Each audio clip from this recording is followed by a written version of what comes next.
کرتے ہیں نوابشاہ کا، جہاں پر ہمارے بیورو چیف دانش احمد کی رپورٹ کے مطابق بلوچستان کے علاقے مچھ میں 11 ہزارہ کے مزدوروں کو دہشت گردوں نے اغوا کر کے ان کو قتل کر دیا تھا۔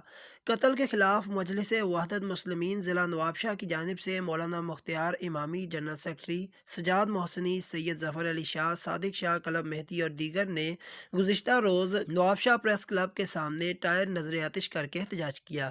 اس موقع پر ان کا کہنا تھا کہ جو بلوچستان میں 11 افراد کو بے دردی سے قتل کیا گیا ہے، اس کی ہم سخت الفاظ میں مذمت کرتے ہیں۔ انہوں نے کہا کہ جن کو قتل کیا گیا وہ شیعہ تھے۔